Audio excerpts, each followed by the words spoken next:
What's happening, everyone? Sorry about the delay. Busy Friday. We're gonna hopefully make up for it though. Got all the ducks in a row, I do believe. We got Sloth in the house. Dylan thought the stream was Saturday, so it may he may or may not be here. We shall see, but should be a good one. LPMA. This is a series. I've done a couple before. This is the third one in what was the first and second series, of course. And the first one I had with, I think, Stoic from Xerox Coast and Sam Stolt, both of which know a lot about LP. Second one I did with Crypto Sloth, and then I was like, man, Sloth, we should do another LP thing because PulseX is out. Before is more Uniswap focused, and now we got PHUX as well. So if Dylan's able to join us today, then we may get into that as well. Very interesting. I mean, of course, I think Sloth knows a little bit about it too. I've heard him talk about it on the stream. You saw me browse around it too. Oh, look, Dylan came to the green room. Awesome. So it looks like we will get into it today. Sorry again for the delay. Let's say hi to the chat real quick before we get started. UFO to go. What's happening? AMA catching it live. I'm glad you can stick with us. We'll try to make it a great show today. I think topping off the weekend to give you some good information, some deep dive. Kevin, welcome to the show, man. Welcome. Who else we got? What time zone is this? Yeah, it was. I usually say plus or minus 15 minutes, but may have been 30 minutes late today. So was not canceled. Sloth says we're in here. Fox Modder's in the house. Good morning, Chris. Good morning. You must be on the other side of the world to where I guess I am at least. Red Bull Green Bear. Oi. What's happening, man? Are we going to cover the auto router? You bet we will. I don't know how much in detail because I think we're all just aware that it happened. I was looking at the tweets on my way home as well. Should be great though. Without further ado, welcome to the show, Crypto Sloth and Dylan from the Fatty Gang. What's up, buddy? Yeah, from the Fatty, the Fiat, the PHUX, all the good stuff. I like to affectionately say I saw a coffee stream with you all yesterday, and I was like, these guys, they PHUX. There's a lot of great commentary and a lot of great wordplay on the ecosystem products you guys have brought to PulseChain. So very fun. Yes, in private, I like to call it a funny thing, but out here in the the streams and stuff, I like to call it PHUX. So well, you're gonna get me demonetized. Just saying, okay? Just kidding. We're all good. What does that matter, Max? You don't monetize anything anyways. We can say what we want. I know. It's like almost everyone I stream with monetize. So it's like when I say I'm not virtue signaling, I'm not like saying it's bad. I'm just calling it out that you can say whatever you want because I have no fear of making less money on the stream. I'm actually losing money right now doing this stream. Yeah. Oh man, what's up, Dylan? Good to see you, buddy. What's going on, man? It's been a while. I know. Hope you're doing well. Congrats on all the launches, man. You guys have been doing good work. I've been Thanks, man. Enjoying following it all. Oh yes, I am very much enjoying it as well, sir. Sure. I'm excited for the things that we still have, have to look forward to. So that's great too. When the training wheel's coming off, that's what everybody wants to know. When we're going to get the leverage, 10,000x leverage. When does that happen? I wish I could tell you. I really don't know, man. I also want the training wheels to come off on Fiat. So, you're not alone there, buddy. Yeah. I promise. Yeah, I think the banks of PulseChain have been ramping up. It's been cool to see. And PHUX wasn't even a SAC; it was airdrop, as far as I know. Right? That's right. Yep. There is going to be multiple rounds of that airdrop. So we just had the first airdrop round conclude today, a couple of hours ago. Be excited and pleasantly surprised for the next one. Probably get that up in the next few days here soon. So you'll see us announce it on Twitter and everything. So, but yep. Nice. Yeah. So is there a secret formula for how you're picking who to reward? I know Buck's talked about it a little bit. I've been catching every stream I can with you too. Is it? I know the first one was like eFiat, PulseChain, PulseX. Is that right?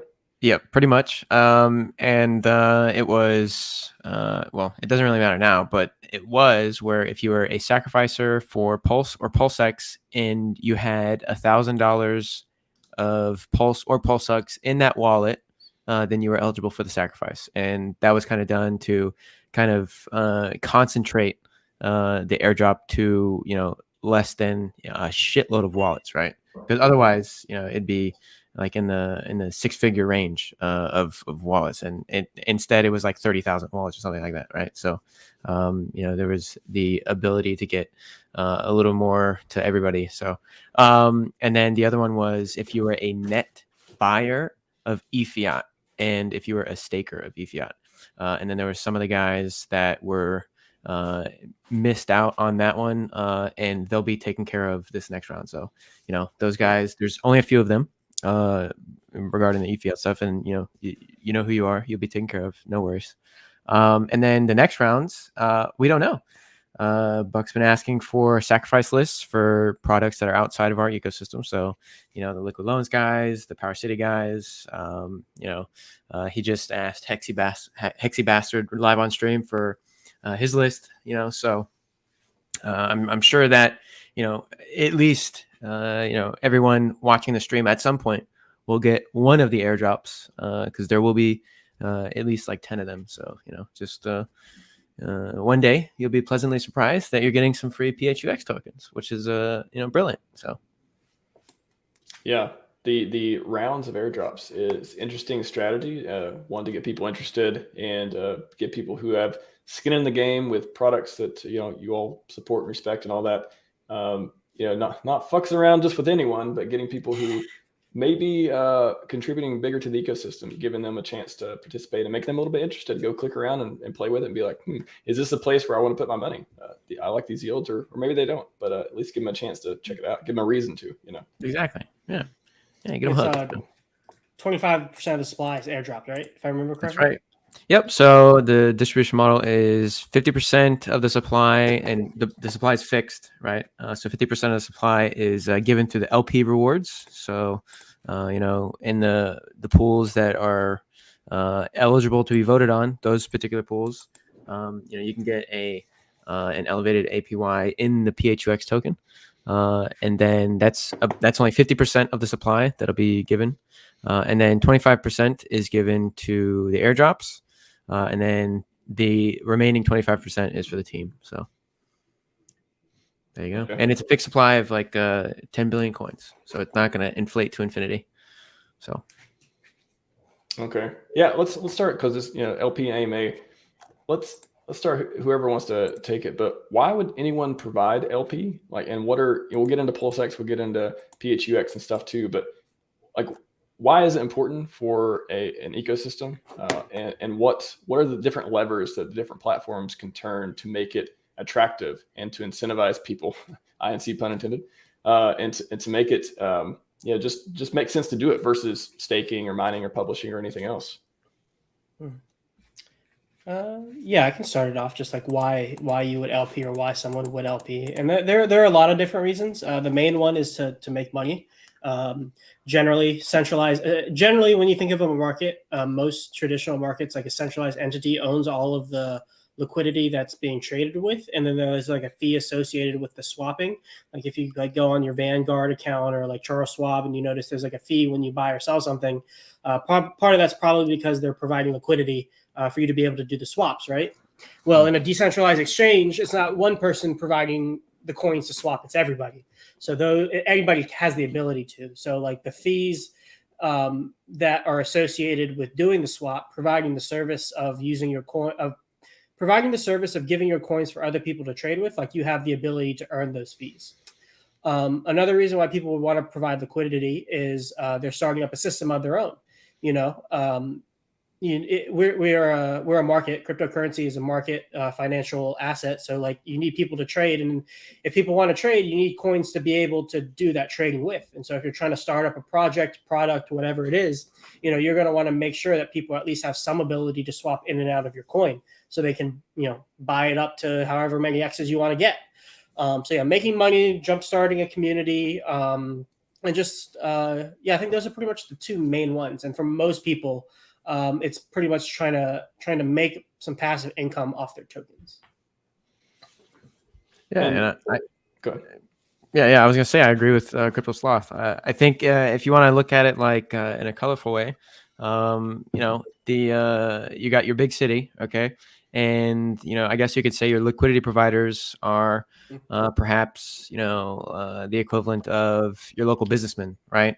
You go in there, you do your product or service that you need to do, and you collect your fee, right? And, we need people to have their products available for sale, and, they need to be, obviously to be there, they need to be incentivized in some sort of way. So, in the PulseChain ecosystem, there is economic mass here, and so there is going to be people that trade it, which is like the equivalent of buying and selling your products, or creating economic activity, right?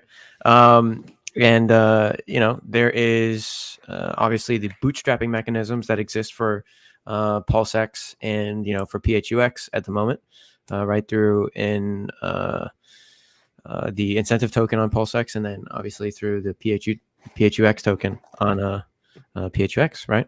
And I guess those could be looked at as like a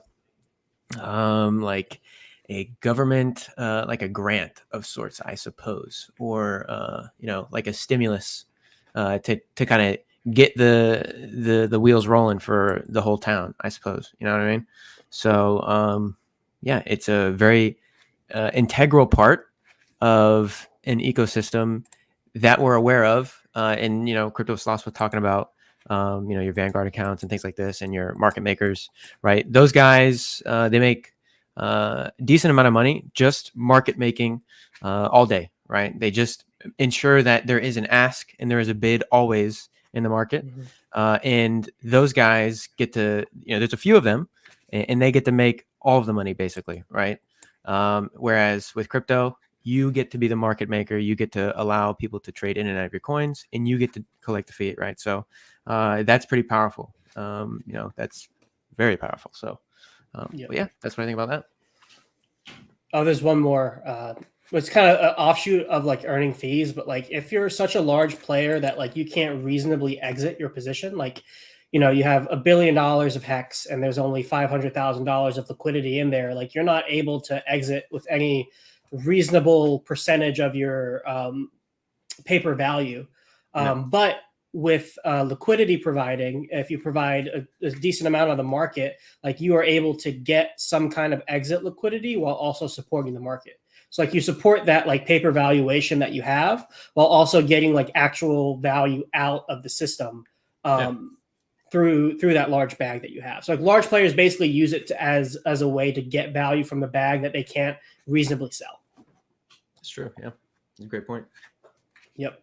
It's a fun game, I think. And then also like with like decentralized exchanges and exactly what Dylan was saying, like we all are able to get our piece of the pie of the market volume of whatever ecosystem we're in. Like that's one of the strengths of crypto, where it's like no single entity owns all of the liquidity. There's no single market maker typically. There's a lot of people can, or like if there are large market makers and they decide to exit, well, there could still be numerous medium to small size wallets who are also providing that service. It makes the system really robust. And it's also why I'm a fan of having multiple dexes like PulseX, PHUX, a famous will be a dex technically too. PP, 9inch, and other ones, because like now we have multiple places to decentralize the liquidity, so we're not dependent on any one place for our trading. Wouldn't the counter argument to having more dexes be there would be less volume and less fees earned for providers, except if in the case of there was only one, right? Like another question would be like, why Balancer fork versus Uniswap fork, and why is that important? Sure. So if you look at like the market distribution of like the Ethereum dexes, you'll see that it sort of looks like you have a winner, and then you have someone that's substantially in second place, and then you have like a third place, and then it's pretty close neck and neck for the fourth, fifth, sixth, etc. And it kind of it has that nice downward. Where it's like you have a very large peak. I wish I could show it to you. Asymptotic. Yeah. And so it's kind of like a nice distribution model of like a regular, I would say, like any other sort of like asset class or like competitive business in a region. Okay. Like, there's going to be the chains that are most dominant, and then you're going to have the ones that are a little bit less dominant, but they're still very powerful players. And then you're going to have the mom and pops, etc. Right. And then they're all going to get some sort of piece of the pie. Okay. And what's cool about on PulseChain, which we don't have yet, but an aggregator will just end up being used anyways. And the aggregator will just go across all the pools no matter what, right? So it's naturally going to have the big guy that, with the thickest liquidity is going to get most of the trading volume. The guy with the second most liquidity will get the second most amount of trading volume through with these routers anyways, right? So that's one of the pieces that we're missing at the moment. Would be the routers, in which they are coming. We all know that they're going to be here at some point. The Power City guys, they're working on theirs. These guys, the 8-inch guys, they're having one. There's another one that starts with a P. I forgot the name. But yeah, those guys will be the best friends of the liquidity providers for whether or not they're on PulseX V2, or whether or not they're on PHUX or 9-inch eventually, right? So these aggregators are the bloodline, I suppose. I'm just looking at some of these pools here too. G pool, yeah, finance, Alex Hedron pool, quad pool. And we'll get into some of the pools in a minute too. But I wanted to ask, so why do incentive tokens exist? Like why is that a part of the LP story? Why do they need to be incentivized? How do we get these like high APRs? Is it for onboarding? Is it for, is there actually, I guess Cake is another example. Is there longevity with these tokens? I'll automatically, being the RHMax, I'm like, yeah, Inc. Another RH token. I like it. I hope it's around for a long time. And then in the PHUX universe, you have VE. Is that the incentive coin or? No, the incentive token is PHUX itself.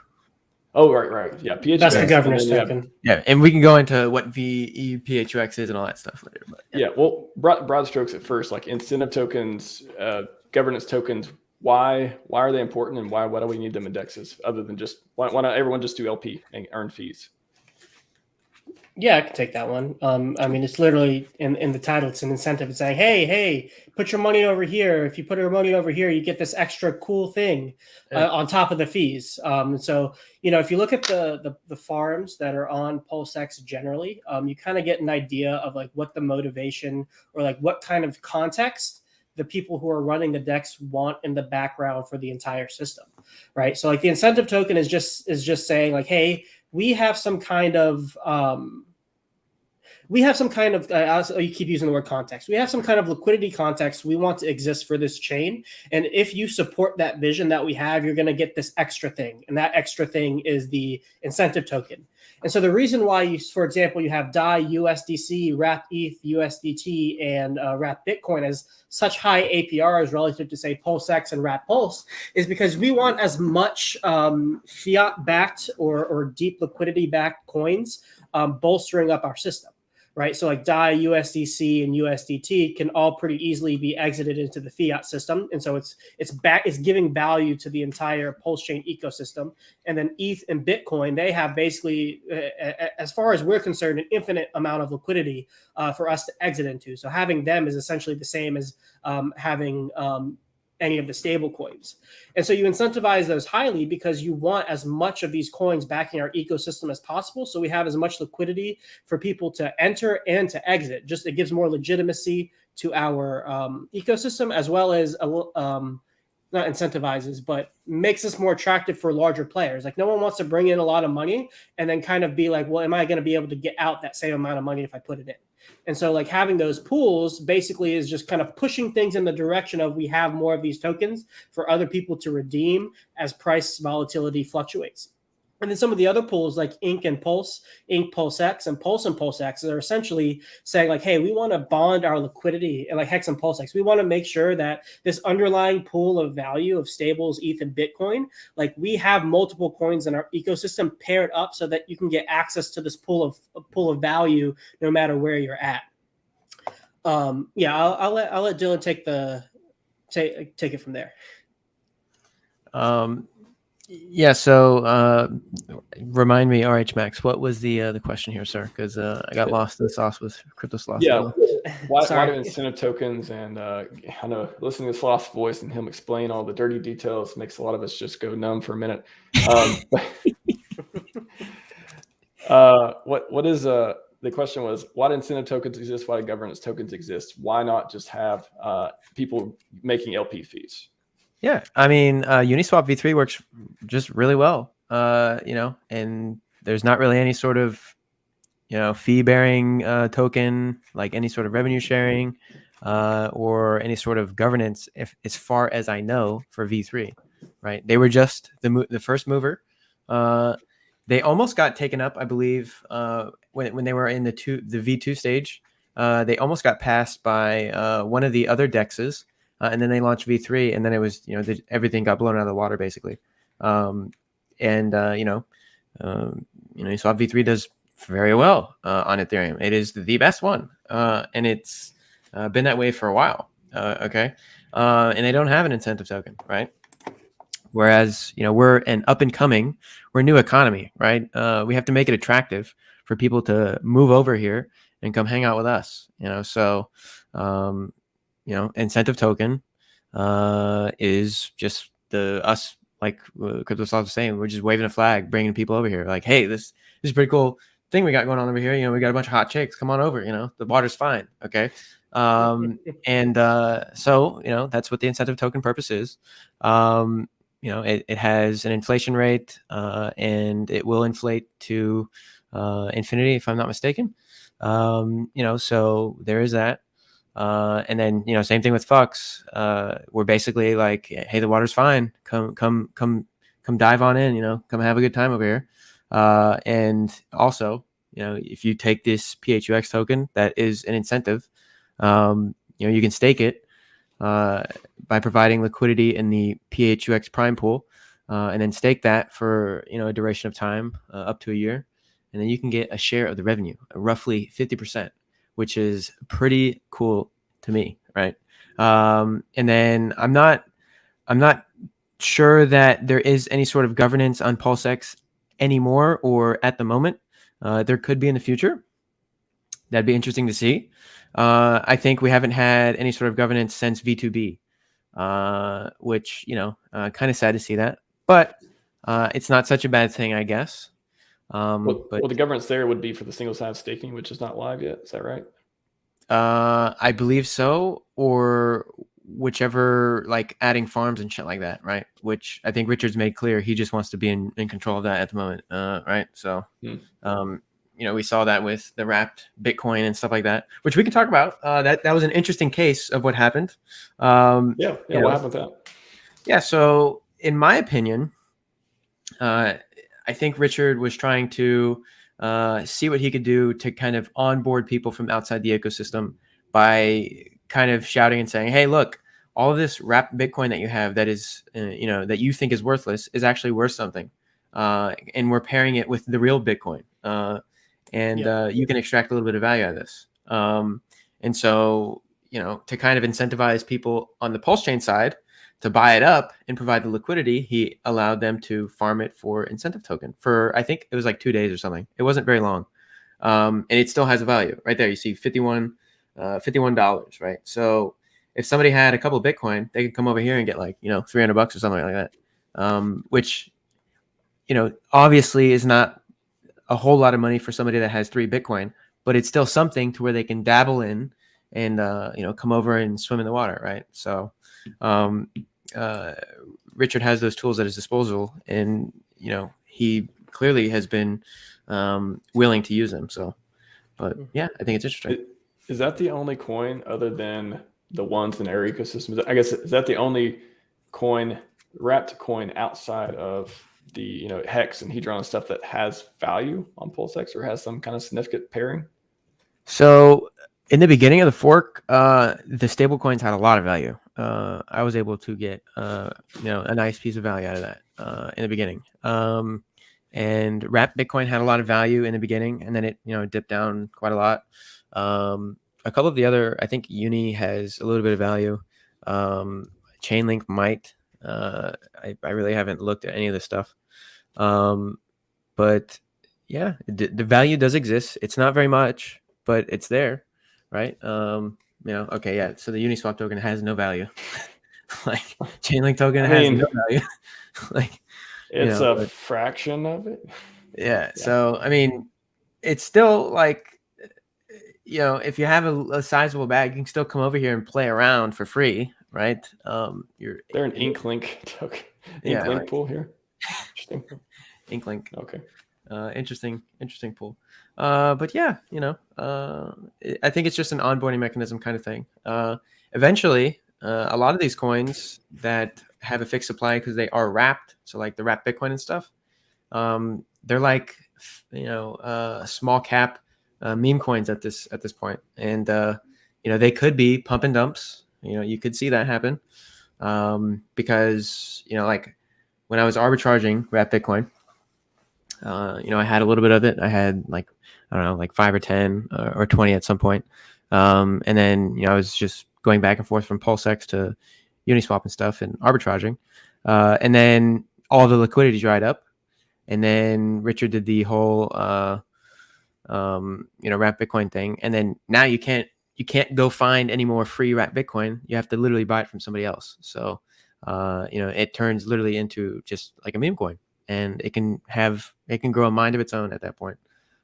So it is an excellent freemium thing that is very possible for Richard to kind of pull the levers on. If he wants to bring a certain community over, he's more than willing to do that via the incentive token. And just getting these farms up and running. So pretty cool. What do you think it was pulled? What do you think the pair was pulled? I think it was just an experiment. I think he just wanted to see what would happen, and just mess around and like try things out. I think that's literally what he was doing. So do you think that do you think that he saw it as successful? Like when there's more farms added, if there are more farms, we'll see more pairs of other stuff or WBTC back? I have no idea. I don't know. Great question. He hasn't done it since, so maybe he didn't think it was worth his time. So maybe, I guess did it look like a failure from the outside, or was it like, oh, okay, interesting, this thing has value, or somebody wants it to have value and people are farming it? That's what a lot of people, when it was pulled, didn't the price go down or something? Like people were the price went down, like naturally, right? So, but yeah, I don't know. I think if you were the one buying it, you were exit liquidity for somebody to be freemiumly onboarded into PulseChain. So that's what I think about that. But it was pulled in a couple days. I think Richard wanted to just do some sort of marketing ploy to see what he could garner, some sort of hype around it or something like that. But he hasn't done it since. So maybe he doesn't see any more value in doing that anymore. But I don't know. He has the tools to do this at his disposal whenever he wants. So, yeah. Like, I don't think he's going to be. Go ahead. I always thought there's some like kind of interesting game theory, like potential things that could have happened with that pool that I thought would have been funny marketing. Because like if you think of wrap BTC, like there aren't the same number of wrap BTCs on Ethereum that there actual are BTCs. It's only like Bitcoin that's been bridged over to Ethereum. Exactly. And so there's actually a very, very, very small amount of wrap BTC, and that means there's a very, very, very small amount of the forked wrap BTC. So if you think about like a token that like you could potentially like corner the market on and like completely manipulate price, that could be one of those tokens. Yep. And so I thought it would have been incredibly funny that he puts this farm up to get people to provide liquidity for it. Somebody, probably Richard or like the team, because they knew it was going to happen, were able to get a decent amount of the coins or whatever and prop the market up so that the forked wrap BTC is the actual same price as an actual BTC. And then you could say, hey, look, it's actually backed by Bitcoin.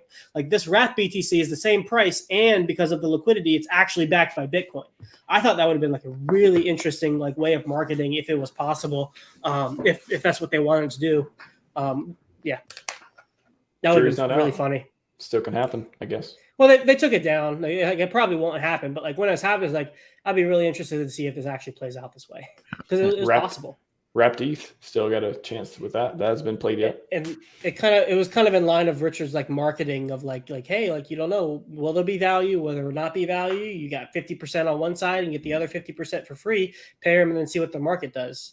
It would have been a great memes too. Yeah. But let's talk about the incentive token, tokenomics, because there's a question here, base clips, what are fundamentals of PHUX, but also want to talk about that within the context of the incentive token. There have been a couple threads, I can put them up here too, about how it works. Sloth, you want to talk a little bit about the incentive token tokenomics? I know it inflates, there's a halving cycle and stuff like that. Get it every second. And then also after that, we can talk about PHUX and the tokenomics around those coins. Yeah. So for the incentive token, the kind of the tokenomics behind it, I don't know where people are getting the emission rate halves every year. I thought it was just 1 second in perpetuity. Interesting. Dylan, do you know? I don't know for sure. No. Okay. Well, I'm just gonna. It was like a whole thing. I've never paid attention to the incentive token, so that's how much I know about it. I'm pretty sure it's just 1 per second in perpetuity. But if there's a halving, that actually makes it more bullish, quote unquote, because it gets more scarce over time. Well, not more scarce over time, but the inflation gets more scarce over time. But anyways, I'm just going to go off the 1 per second. So the incentive token gets distributed 1 per second, which means it's a fixed inflation rate, which means every single year that goes by, the total amount of inflation like basically is cut in half relative to the total supply. So the first year, just say like 1,000 tokens comes out. The next year, 1,000 tokens comes out. From time point 0 to year 1, that's 100% of the supply. But from time point year 1 to year 2, it's only 50% of the supply. Then from year 2 to year 3, it's only 33% of the total supply. So like the inflation of the system becomes less and less relative to the total amount of coins that exist as time goes on. And also because it's an fixed inflation rate, like you know for a high degree of certainty how many coins are going to exist after so long. And to me, these are actually fairly bullish, a fairly bullish inflation model in that you can know how much of the coin you need to accumulate now versus how much will exist in the future to like control a large amount of the supply. And this is the only Richard Hart token that hasn't basically been given, that Richard doesn't completely control the supply, right? Like so Hex, the OAS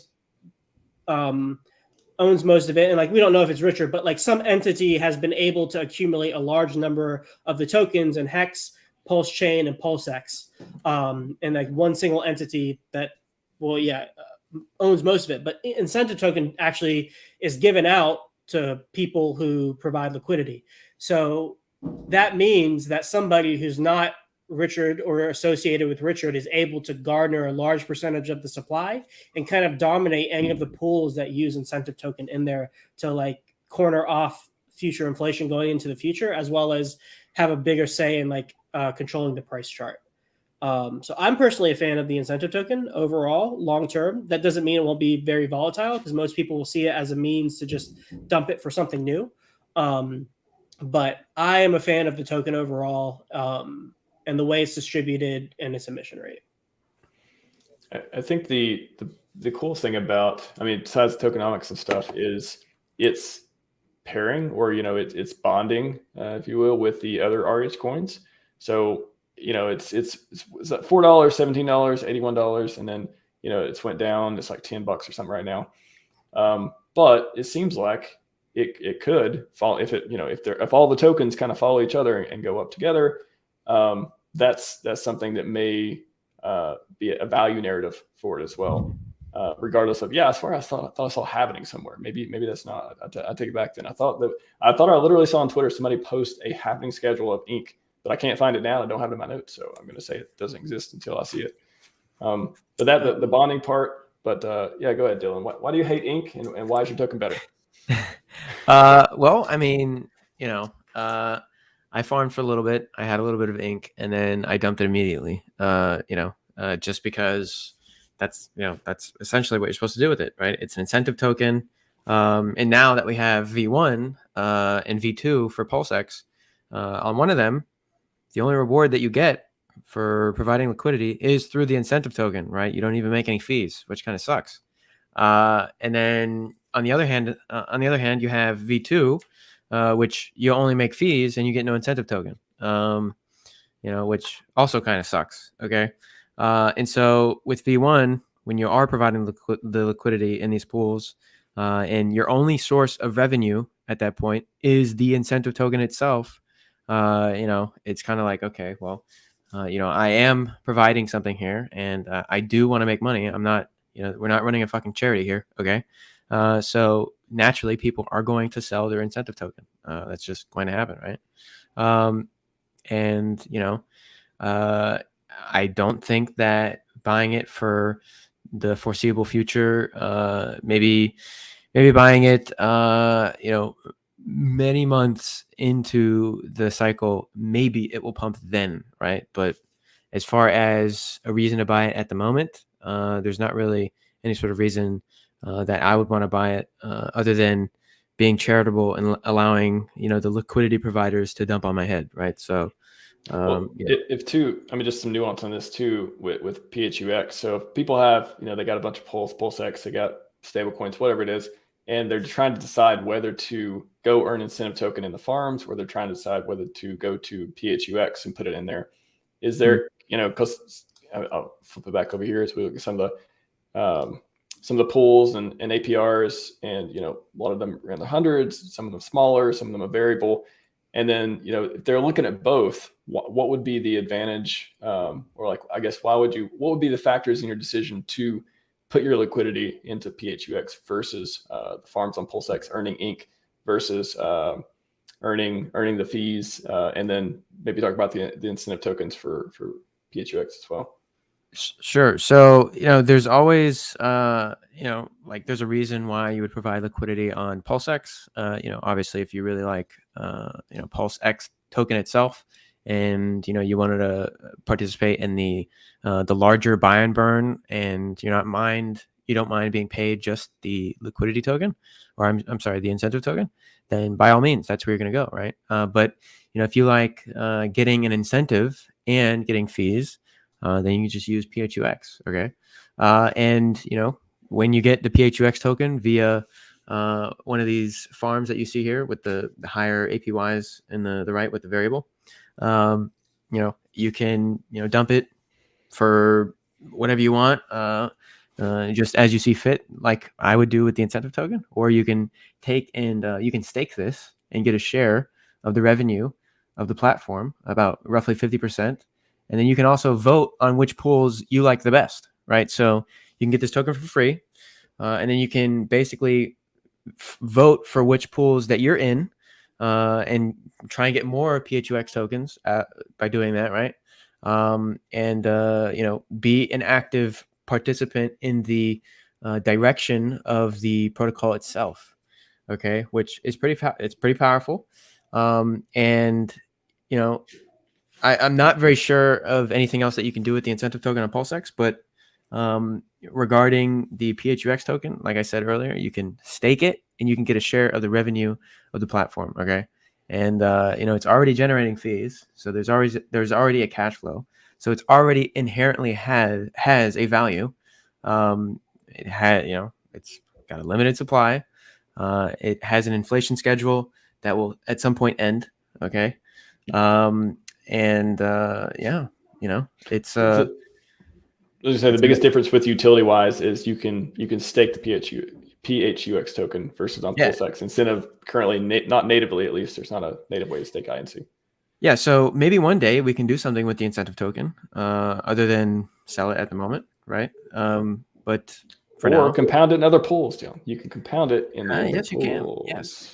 Yes, you can. You can totally do that. Yep. Because the way the if I'm not mistaken, the APR for the incentive pool usually is higher than all of the other pools, but I guess not in this case, which is interesting. But anyways, yeah. So if these things start to be successful and start to really bring in some massive volume, or we just have a nice router, the PHUX token, since you can stake it for a share of the revenue, is inherently going to have a value. So that's pretty cool, right? And to be able to stake it, you basically provide liquidity in the PHUX WPLS pool, which is the prime PHUX pool. And then, you just stake it on, when you go and provide it and everything, it'll be on the right. And it'll say, stake it. You can select up to a year or whatever. And then basically every epoch, you get a share of that week's revenue, which is pretty fucking sweet. So I also appreciate you naming one of the pools after me. You didn't get the avatar correct, so if you want to change that any moment to my avatar, that'd be fine. RHMax pool. I know that was a shout out to me directly, so I appreciate that. There you go. Yeah, yeah, and these pools that you see, these little funny, token logos or whatever. That's basically like little indexes where you can have a diversified portfolio, basically. Right, so the Alex Hedron Maxi pool has P Hedron in it, PHEX, wrapped Hedron, P Icosa, and wrapped Icosa. Right, and that will those weights will stay constant, and it's basically like a little diversified Alex portfolio, which is pretty sweet. And then you have obviously the Maximus guys, 30% PHEX, 25% Maxi, 25% Deci. 8% lucky, 6% base, and 6% trio, which is like a staking ladder. So you can just literally go and buy the Maximus Perps pool, and you can instantly have a staking ladder, which is pretty cool. That's pretty cool, and have a little bit of liquid hex, and then obviously when you have that liquidity pool token, you can just withdraw it at your leisure, right, and then go do whatever you need to do with it. Sell it. Go buy some more shit or whatever you want to do, man. So that's huge utility too, because that's the only complaint I ever hear people talk about the Maximus products is liquidity. And there's 500K liquidity in there right now for all those. So that's impressive. I think that's maybe around the maximum amount of liquidity that it's ever existed between all of them at once. At its peak, maybe on Ethereum. So that's exciting, right? You're able to trade in and out of these things and kind of have like a weighted, bond curve or something like that, which is pretty cool. I was looking at some of the other pools too. The Jeep pool was that. So I just got finished literally on my way home listening to you guys on coffee yesterday. And so the Jeep pool is like a protection for people selling the airdrop. Like, how would you describe that? The Jeep pool is for people that want to sell the airdrop. Yeah. So if you want to just get your Jeep, go ahead. Sell your PHUX for stables. Go ahead. There's your exit liquidity right there, buddy. Go ahead. Have fun. Explain that too, because it's so big. Yeah, like why is it exit liquidity? It's made up of stables. Say people get the airdrop. Explain how you can sell your airdrop immediately and why participating in this pool is profitable. Like, why is it a win-win for both parties?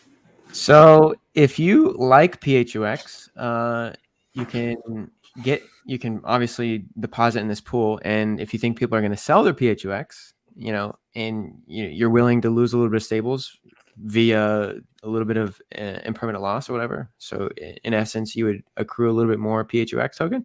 You can provide your liquidity here. And as people sell, you would accumulate a little bit of that PHUX. And then it's an incentivized pool. So just by default, you get free incentive PHUX tokens. So, double whammy, I guess, right? And it's one of the higher APYs too, or APRs. Yeah, it is. And why is it high APR? It's because people don't. Is this kind of like a pool that people want to collect PHUX, or they want more? Are people normally trading their stables for it?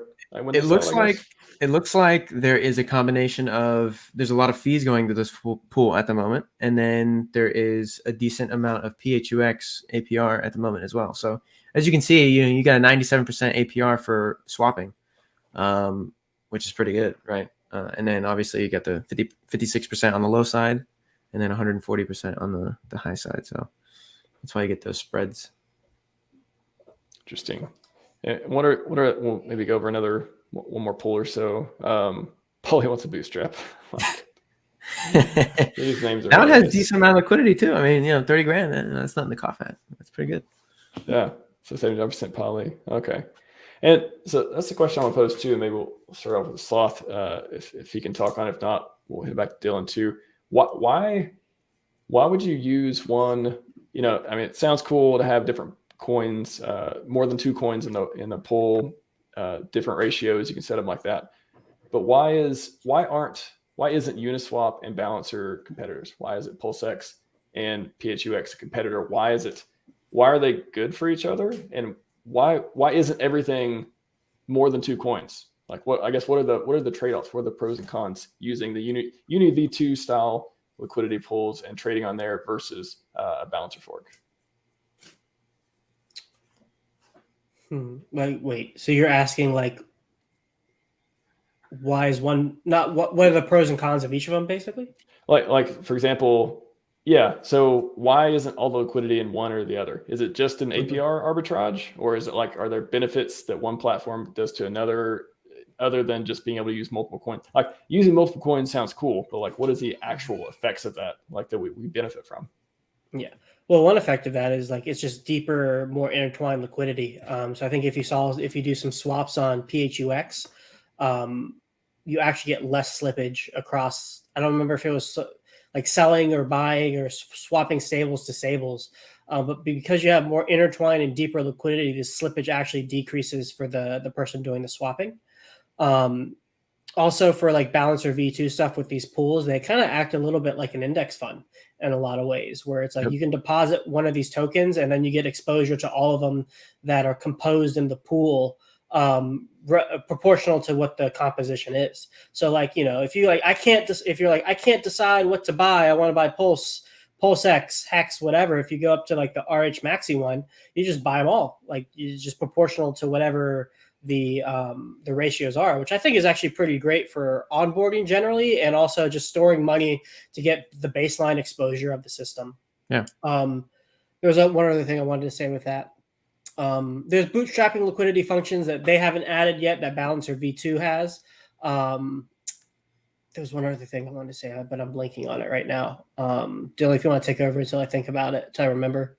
Yeah, so the thing I haven't told you guys about, which Sloth just brought up, was the stable swap pool, which if you go up there and you go to the swap function, RHMax, if you just go swap, and then you go to USDC into DAI, there you go, and then you do $1 million. And look at that. That is beautiful. If you're moving around some weight, right, and you only pay $500 of slippage, to move that weight around, go ahead and go to Pulse and see how much slippage you'll incur if you're trying to just go from USDC to DAI on a swap. I guess the counter to that would be, you know, how often are people swapping between stables? Is that like, it's definitely more saving and all that versus here, but is that a common scenario? Like, when are people doing that a lot? This would be like, oh wow, I'm glad that exists. Yeah, so if you go and look on any sort of DEX at the moment, or any sort of like market cap ranking site, you'll see that the most traded thing that is in existence is the stable coins themselves. So yes, people love to trade in and out of stable coins. They love to provide liquidity for stable coins. It is an excellent way to make a little bit of money by providing. I'm just thinking, like, I don't think I've ever traded between stable. I mean, maybe like once or twice in 2 or 3 years of using DEXs. So I'm just thinking, maybe I'm not the average user, or I just don't hear people saying like, I mean, I definitely am. It's impressive. I'm just thinking like, I'm curious what the bigger player scenarios are where they're like, I don't want USDC, I want DAI, because maybe they need to transfer it to a certain place that only accepts DAI. Like, maybe what are some scenarios where they would use that? So sometimes there's mispricing in the markets. Sometimes you're on V2, buddy. You're gonna get. Yeah. I was gonna say like 92 grand for $1 million. That's a ripoff. Yeah. Jesus Christ. Yeah. We don't use V2 for that. Definitely V1. Yeah. We're turning the auto router too. See if that helps. Yeah. That was just added today, wasn't it? I can turn on the auto router. Oh wow. Yep, okay. There you go. Auto router. Yeah. Let's see if that's any better. Now, this is the first time I've ever seen the auto router do this here. Yeah. So this will be interesting to watch. Let's see if it's any better. It's definitely slower. It'll take a little bit longer. That's why it's not enabled by default, probably. So it doesn't matter. Well, I'm on V1, so if I do it from V2, well, so it's not enabled for V2, is it? It doesn't go through V2 yet, no. No. So if let's see, I've turned it on here. Oh, yeah, it's not enabled. Okay. Okay. Sorry. Go ahead, Dylan, with those scenarios. Yeah. So sometimes there is mispricing through stablecoins where like somebody is trading very heavily for one stablecoin and then it kind of depegs a little bit, and then the arbitrageurs come in and then they cause a lot of volume that way. There's people that if you're going to Huobi and you're coming from Coinbase, you're going to want to swap to USDT if you're moving money around. And you want a deep, thick liquidity pool. So you want to go through Curve, you want to go through the Uniswap stable pool. You want to get your bang for your buck. You don't want to pay a bunch of money to kind of swap out of those coins. You can do that. People, prefer other stable coins all the time. I know one person that I associate with that literally only uses USDT. I know a lot of people in the community only use USDC. The markets, since they are in liquidity pools on these dexes, the prices move around when you buy or sell anything with these stable coins. They just naturally move the market, especially if they're larger orders. People swap between these stable coins to get better price execution. Like if there's a couple of coins or something that's tied to USDT at the moment, or say it's tied to ETH, right? And you're using USDC. Well, then the auto router is going to route you through these stablecoin pools to go into whatever pool you need to go into to get the best price execution on ETH. But you had to hop through a stablecoin pool or two to get that decent execution of your price, right? And so just even for that reason alone, people swap stable coins. And then if you've ever traded on like Forex or anything like that, billions of dollars or trillions of dollars are traded every day through currencies anyways, and through derivative markets. So the same thing happens in crypto. Okay. The deepest liquidity that we have is literally stable coins, if I'm not mistaken, just on Uniswap alone, right? So having a stable swap pool on PulseChain will make the markets extremely efficient. Okay. If there's a mispricing for the USDC Pulse pool, you can go over to PHUX and get a hold of some USDC, and you can take advantage of that arbitrage, and then basically you're leveling out the market. So the person that is trying to get in gets the best price execution that they possibly can. Right. So you're doing them a favor if they're not aping in all at once. Okay. You're basically making the market as, you could say fair, but there's probably a better word, but you can make the market as fair as possible for the guy actually trying to buy and sell these things. Right. Well, here's a good example, Max, that could kind of illustrate it. So if you go back to the PulseX farms on V1, you'll see that PulseChain has multiple pools with multiple stable coins, right? Mm-hmm. Well, if you say you were trying to buy like with $1 million of USDC or $10 million of USDC, and if you just went through that single pool, like you would slip the price up a lot if you were just putting in USDC and taking out Pulse from that pool. Yep. Well, if you have deep liquidity in multiple of these stable coins, and then you have multiple stable coin pools with Pulse, it'll split up your USDC into DAI and USDT and go into those other pools to take out the Pulse as well. So you have better order execution. Yep. Right. So so it's like your $10 million gets split into like $2.5 million 4 ways, and then it takes the Pulse from all of those stable pools. But before you did that, you needed to have efficient order execution going from stable to stable. Sure. Yep. One more question before we go to the chat. So why didn't Richard fork Balancer? Why? There's all kinds of advantages. Love the index stuff, multi coins and all that too. Why was V2 the choice, and why will PulseX always be number one on PulseChain? Is it just because the capital is going to flow into it because it's RH product, or if there's all these advantages with PHUX, and why isn't that going to be number one, or will it? That's probably like only something Richard can answer, but I'll try and answer it for him, I guess. But perhaps the buy and burn. Speak for him, man.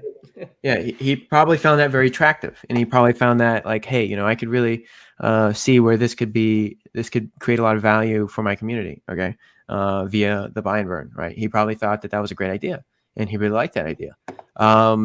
And maybe a part of him said, okay, well, I do want the chain to flourish, and I do want entrepreneurs to come into my chain, and so maybe I don't know, somebody's going to make a V3 fork at some point, but we chose to do the balancer thing, and try and corner the stable swap market, which I think for the time being we have at the moment. But people are going to come. There's already 8 dexes on PulseChain. If you guys didn't know that, there's already 8 of these fucking things that exist. I only know of PHUX and PulseX. Yeah, I think I'm glad. Yeah, there's a lot of them exist already. Because I've heard of 9-inch, but yeah. I mean, that's not even the one I'm counting, right? That one's not even out yet. The ones that's that number I'm 9. talking about, yeah, right. What a coincidence. But yeah, there are 8 of these things that exist, and most of them don't have any liquidity. Surprise, surprise. But I don't know. Richard probably thought that this was the best one that he could do, for his vision, I guess. We really liked the V2 style liquidity in the beginning of Hex. We could have probably attributed a lot of the upward volatility that we had to the V2 style liquidity that we had at the time. You could argue that the V3 style kind of put a tamper on the volatility to the upside that we had, and it just kind of goes in line with the top of the bull market. But it's a little. You could say that it is also probably a factor of perhaps why we've gone so low too, just because of the style of liquidity, right? That Works we have both ways. There's yeah. Go ahead, Chris. There's also a simplicity factor with exactly. Uniswap V2 fork. So I assume at some point Richard's probably going to do a media tour of explaining all of these things. And for a person who doesn't understand or hasn't been involved in crypto a lot, just 50-50 pairings, buy and burn, it's much simpler to explain this than say what's going on in Balancer, what's going on with V3, or I'm blanking on the other decks that I'm thinking of. And then also most of DeFi is used to a V2 system, right? So Pancake Swap, Spooky Swap, a lot of the dexes that yield farmers are used to are Uniswap V2 systems. So the obstacles or barriers to entry for understanding what's going on here when they pull up PulseX is very, very low. Balancer V2 is a very successful DEX, but it definitely pales, I think, in comparison to most of these other V2 DEXs. And so if you want to try to onboard more DeFi native people and no coiners into this system, it's just an easier way to do it without as much resistance. But for people who are more crypto savvy and kind of understand what's going on behind the scenes, it's also good to have these other more complicated systems up as well, so that we can take advantage of basically of other people's ignorance and earn fees and earn these new tokens that are coming out that the PH team are creating. Yeah, and to have the sort of these protocols that are coming out soon, the Liquid Loans guys, the Portal X, or the Power City guys, our fiat stuff, and then Famous, right? To have multiple areas where we can find a price for these assets that will be borrowed against or being leveraged in some sort of way. Having multiple price feeds in many different pools and many different liquidity pairs is extremely useful for the safety of these protocols, right? Yeah, and to kind of dampen the volatility, to stop scam wicks and shit like that. So it's very much needed to have for the success of the chain overall, for the cool DeFi stuff that we're gonna have in the near future. So there's also kind of a price positive angle that you could spin it too, where it's if you just have more places to put your coins, you're probably less likely to sell them, right? So say I got a bunch of Hex Hedron and Icosa that like I don't want to take the risk of locking it up, staking it natively. The probability of me selling it at some point is much higher than if I see like, oh hey, at PHUX I can put all these tokens into one place, get exposure to the baseline volatility of all of them, while also earning a little bit of passive income. Now, of course, like during peak volatility times, like it's not going to stop people from unstaking and selling it. But like generally, just more avenues and streams for coins to go just means like less sell pressure over time. And it does it in a way that more tightly, that provides more depth to the ability for people to trade in and out. So it's like supporting the system while also like siphoning sell pressure at the same time. Sure. I agree with that. Speaking of safe places to put your coins or not, it's like there was a 3 hours capital situation here with GPLX. I had to cover just for a minute, and I swear we'll get to AMA. We'll get to a couple questions while we wrap up here, chat. Yeah. But yeah, what was the? Did it last 3 hours? Was it more than 3 hours? So it lasted about almost half a day, and I got a lot of shit during this time period, and so did Buck. You're just jealous, right? Yeah. Oh yeah, I'm just jealous, guys. Yep. No. Yep. I'm just whack. Just jealous. Dylan, to be fair, that's half a day more than Famous has been out so far, right? Yeah. Right? If you want to give the opposite side of the argument here, come on, steel man GPLX right now. So yes, this was a GMX fork. It was a very old version of GMX. They kind of spun it up overnight. We kind of knew about it like about a week before it actually came out, and we weren't really too concerned about it at the time. And when it did come out, we were kind of like looking at it like, okay, these guys really want to do this? Sure thing, But yes, it was a GMX fork that was on PulseChain for roughly a day, and as you can see, it rugged. There was some things that the devs found that were kind of ridiculous regarding their admin key stuff, which we removed out of our protocol. And not only did they keep the original GMX admin keys, they added some malicious stuff, which Alex found and announced on Twitter. And when he did announce it on Twitter, it was kind of like, I'm talking about you, but I'm not directly naming you kind of thing. And they literally immediately rugged. They, inflated the coin to infinity and they started selling it, even though the liquidity was locked. Right. So, my liquidity is locked, sir. Very good. Yes. Buy my coin. But they still rug. Okay. Is it locked? If there's an unlock button, you could just click that thing. No, it was immutably locked, right? So it's going to stay there. That pair will just continue to exist because the liquidity is locked, but the coin is inflated and they sold all of it. So, yeah, and they can still inflate it and keep selling it if you buy it. So, don't do that. But yes, it was a GMX fork. They did have a little bit of liquidity on there.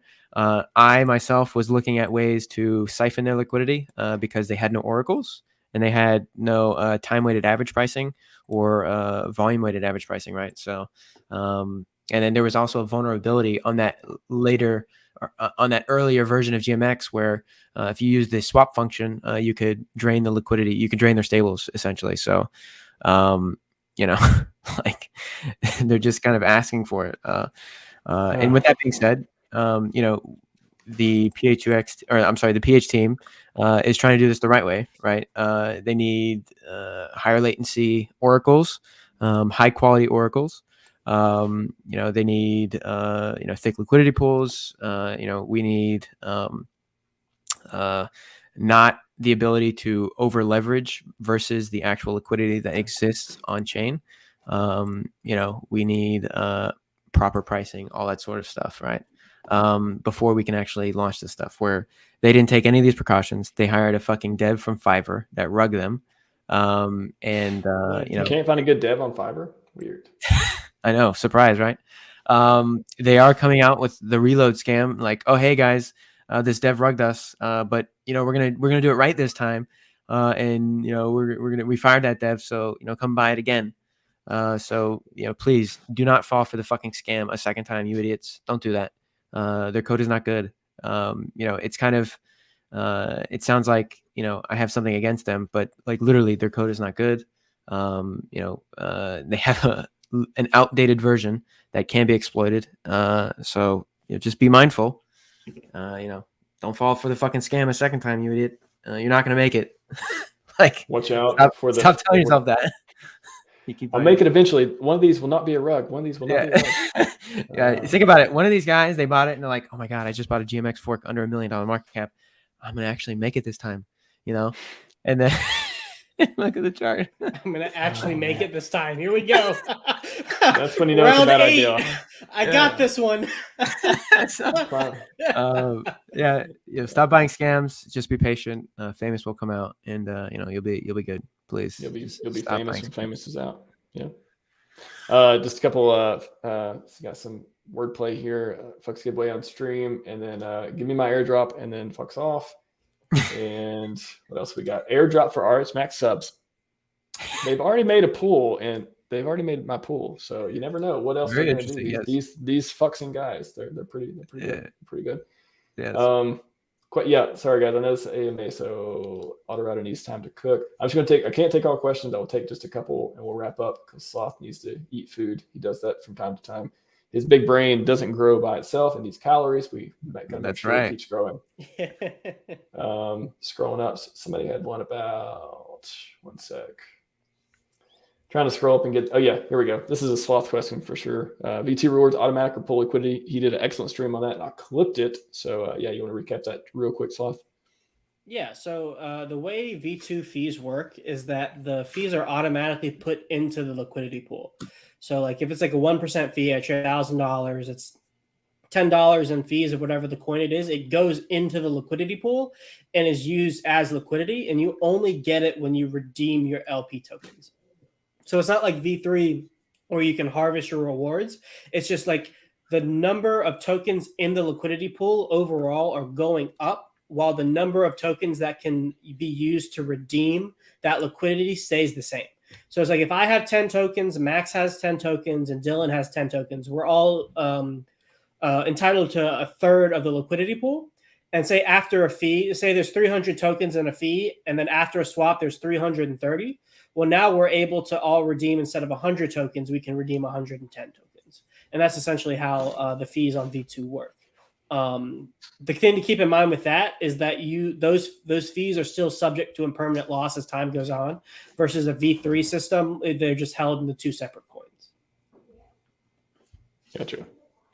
And UFO to go, how much effect did the AMM have on Uniswap pairs liquidity when PulseChain launched? Yeah, you do. You know anything about that one? Yeah, it raped them. So that's what you need to know about that.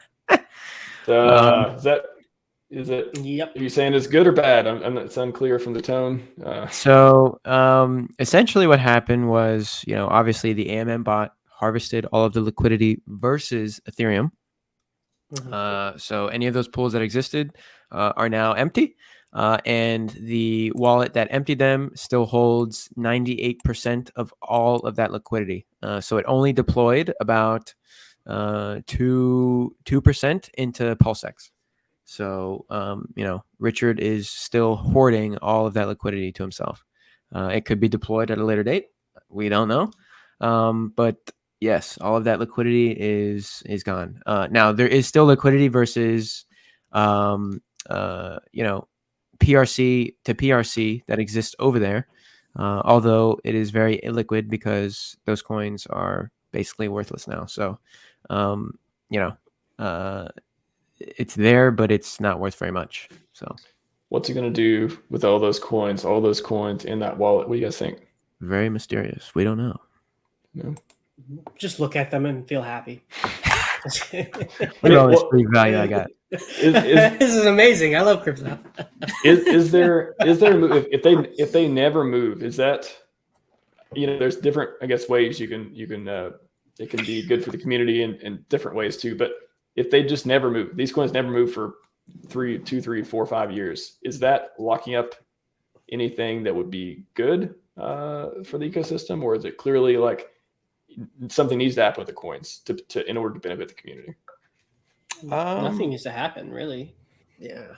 Don't sell them, I guess. Yeah. Or if That- they do become valuable at some point, then he has a way Mhm. to extract value into the things he likes. So he can, that's true. well within his power to do that. Yeah. Yeah, I mean, a lot of people were like, "Oh, the all the DAI is the biggest, the PulseX wallet, biggest DAI holder. Is it going to go into LP? You know, what's going to happen to it?" It turns out it hasn't fucking moved. Surprise! Surprise! Yeah. Okay, let me get to just maybe one more question here. Sorry, everyone. I know there's a few in here. Scrolling down.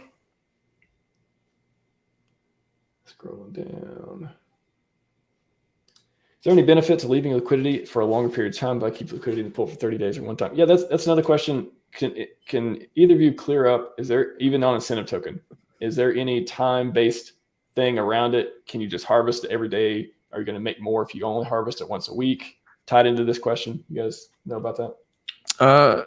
Yeah. I think it depends on what you're wanting to do and how much volatility you're willing to stomach. Because at the moment, if you don't, redeem your incentive token every day and like dump it, your downside risk is pretty apparent, right? So if you were farming it, 2 weeks ago and you didn't harvest it and sell it, you're down, I don't know, 50%, right? So, you're losing money. But I mean, like if you're just trying to provide liquidity and just earn some passive income, and it's not even in an incentivized pair, and like say you make your own index sort of thing, index liquidity pool on PHUX, you can literally just let it sit there and allow other people to trade it, and then you kind of just get a little bit more extra of the coins that you have in your little index fund that you make, right? Like RHMax, he can go look at my index that I have on PHUX at the moment. You go in there, you go to swap, and then you could, and you just look up Stanny. One N. Stanny. Okay. Hexa Stanny, perhaps. It should be there. Stanny. It's not Bridge Stable Pool. No, that's not me. I promise. You're not balling out that much, are you, Dylan? That poor guy. That poor guy. Right? Hold on. I'll give you the link. Give me a second. I'll give you the link. Give me a minute. Okay. Just while he's doing that too, there is people are asking in the chat too about permanent loss. Is there a way to calculate that? And there is one from Goldkey here that allows you to do some basic stuff. So anyone interested in that, check it out. You guys know anything else about calculators from permanent loss? You've been doing it manually or been using this calculator? What do you guys use for it? I use this now, but I've just been Googling impermanent loss calculator and whatever pops up. It's been Googling impermanent loss and just reminding myself what it means before I make these positions. Yeah, I used to use this one website that was extremely useful, but then it stopped existing. So I really don't use anything anymore. Gotcha. Just go off your intuition and high capital and just galaxy brain. I like it. There you go. So there's my index, right? So 30% PX, 30% fiat, 15% e-fiat, 10% PHUX. Yeah, and then you got your bridge stables, and then 5% pulse, and that is pretty much what I hold in my wallet, but at a much larger scale.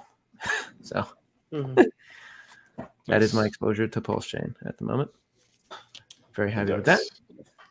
I am a fan of how you can just put the bridge stablecoin pool LP kind of like as a way to back any pool with basically all of the stables. I like that. It's pretty sweet. I like that. It's pretty sweet. It makes it easier. Makes it easier than having a single one. Just back it by all of them. The whole stablecoin liquidity in the DEX. Yeah, exactly. And it looks like people have added liquidity to this because it was like $217, and it looks like people have started to add liquidity to this, which is pretty cool. And Dylan. And since there's a router that goes through all of the pools on PHUX, this one gets fees just naturally, which is pretty cool. Anyways, Sloth, you hear anything on incentive staking on Tetra lately? I've talked to Neil about it a little bit, but I haven't heard anything lately. They've hinted at it, like Neil and Squirrel, but I have no inside knowledge about that.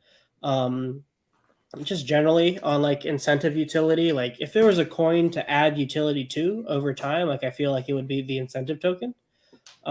Just like adding any kind of demand to it is good. It's kind of similar to ICOSA in a way, where it's like the endpoint of value for the whole system. Like it's the final emission that's given out to people to like do certain things. And so any incentive or any utility you add to incentive token or like ICOSA, it like percolates up the entire system. So by giving value to the bottom, it finds its way to the very top. And for the incentive token, the more valuable it is, the more valuable the DEX is, because people are more incentivized to provide liquidity. Like if each incentive token was $1,000, like you'd be much more apt to provide liquidity if you could earn one of those a day, kind of thing. True. Whether or not Richard does it is a completely different story. But my speculation is that it makes sense that to add some kind of liquid utility to it. So it probably will happen in the future, but I have no idea if that will happen or not. It's got to compete with all the PHUXers out there, fuxers. Manny says, those motherfuckers. When I provide LP, MetaMask asks me a lot of third party. I say yes. I've asked you a lot of third party, but if you're talking to a contract, I guess by definition is third party outside of your browser. So not sure how to answer your question there. It sounds like you're just interacting with LP, talking to the contract, spending gas to do stuff. But be careful on that. Watch a LP tutorial, watch a MetaMask tutorial, and it should, there's different the different ways of making certain allowances and stuff too. Last question, Fox Monitor, buy and burn will eat some of your coins. That's actually a good question. Does it, not that anyone's pulling the buy and burn, I think it seems like it's pretty automated these days. Does it take some of the coins or something? I forget what the deal is with that. As far as I know, it takes the coins that are, from the guy that's trading, right? They're paying a fee, and they're, the fee that they're charged, a portion of that is being given to the buy and burn. Yep. Right. Yeah. It's been so long since I kind of forgot about it.